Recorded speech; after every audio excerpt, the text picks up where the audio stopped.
Je vous invite à prendre votre Bible. Ce peut être la Bible de Jérusalem, ou la traduction œcuménique de la Bible, ou encore la Bible hostie que j'utilise moi-même, ou toute autre Bible catholique avec des commentaires. Au début de votre Bible, vous allez trouver le Pentateuque, les 5 premiers livres de la Bible, que l'on appelle aussi la Torah ou la Loi. Les noms que nous allons donner à ces livres viennent de la traduction grecque, la Septante, et de la traduction latine, la Vulgate. Pour ce qui est des textes en hébreu, ceux-ci prennent les premiers mots de chaque texte pour les désigner. La Genèse, c'est le livre des origines, l'Exode, le départ d'Égypte, le Lévitique, ce qui concerne la tribu de Lévi, les nombres, le dénombrement, et enfin le Deutéronome, la deuxième loi. Il faut bien comprendre que les récits Pentateuque n'ont pas été écrits en un seul coup, à une seule époque, et qu'il y a à l'intérieur plusieurs courants et traditions qui se retrouvent. Cela amène parfois à des répétitions, comme les 2 premiers récits de création. Cela amène à une impression de retour en arrière, parfois, en particulier au moment du départ de l'Exode. Cela aussi entraîne à des exagérations, avec les premiers hommes, qui parfois arrivent à 300, 400, 500, voire 900 ans. Nous sommes en présence d'un peuple sémite qui se transmet les récits par oral.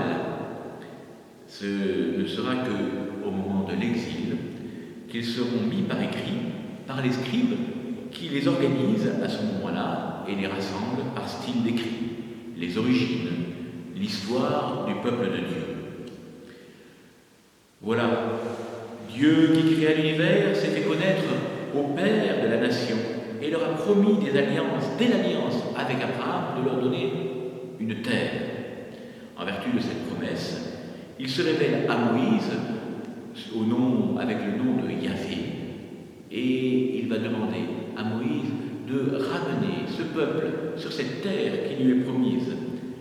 Au cours de cet exode, Dieu va se révéler à nouveau à Moïse pour lui transmettre la loi, cette loi qui sera constitutive du peuple. 2 parties dans la Genèse. La première partie, entre le chapitre 1 et le chapitre 11, qui décrit les origines du monde et de l'humanité. Il ne s'agit pas là d'un récit historique, mais qui explique un certain nombre de fondements de la vie du peuple. Viennent ensuite les chapitres 12 à 50, qui, pour le coup, sont des récits, pour la plus grande part, historiques. Encore peut-être une petite précision. Lorsque l'on parle d'Abraham, cela se situe vers moins 2000 avant Jésus-Christ. Lorsqu'on parle de Moïse et de l'Exode, cela se situe vers moins 1500 avant Jésus-Christ. Lorsque l'on parle de David, cela se situe vers moins 1000. Lorsque l'on parle de l'exil, cela se situe entre moins 600 et moins 500. Voilà, nous sommes prêts à commencer la lecture de la Bible.